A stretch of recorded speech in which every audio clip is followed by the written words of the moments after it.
Tathmini hii tuliifanya mwaka jana, niliagiza mwaka jana, na msajili wa hazina na timu yake wameenda kuifanya vizuri, na matokeo yake tumeshuhudia leo hapa. Wale ambao hawakuwa na sifa za kuchangia mwaka jana, mwaka huu wamechangia. Lakini wengine ambao walichangia pungufu mwaka jana, mwaka huu wamezidisha. Na mlikuwa mnaniona nikinong'ona nao hapa, nilikuwa na set targets mpya hapa.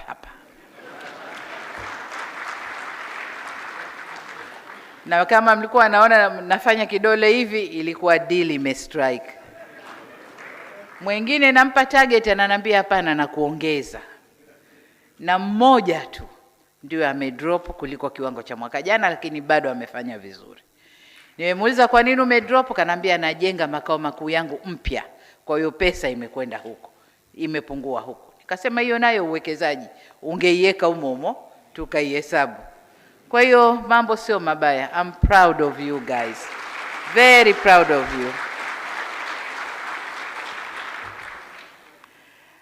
Kama tulivyomsikia msajili wa hazina, mwaka huu tumepokea jumla ya shilingi trilioni 1,327,000,000 kilinganishwa na shilingi trilioni 1,028,000,000 mwaka jana, sawa na ongezeko la 30%, au kwa namba halisi tumeongeza bilioni 300. Si haba, si haba.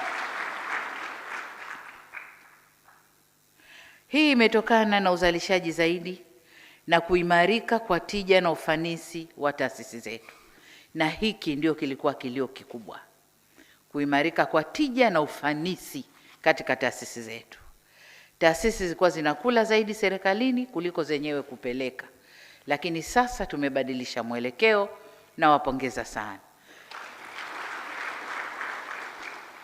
Katika hatua hii, na wapongeza wote waliochangia mafanikio haya, hasa taasisi zilizoongoza kwa gawio, zile zilizorejea kwenye faida baada ya kupita kipindi cha changamoto, zile zilizopunguza utegemezi kwa serikali, nao ni mchango mkubwa sana.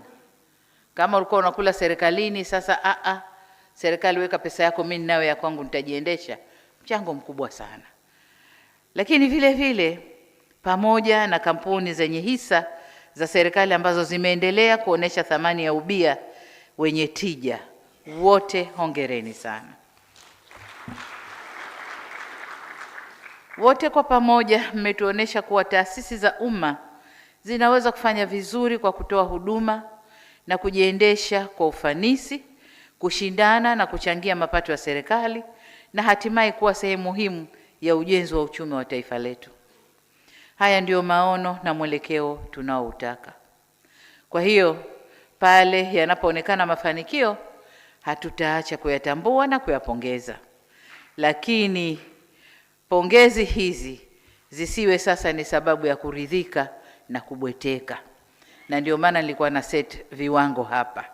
Aliyenipa 15 mwaka huu, nikamwambia mwakani nataka 20.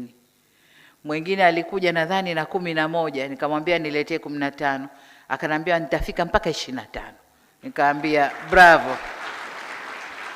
Kwa hiyo huu ndio mwelekeo ambao tunautaka.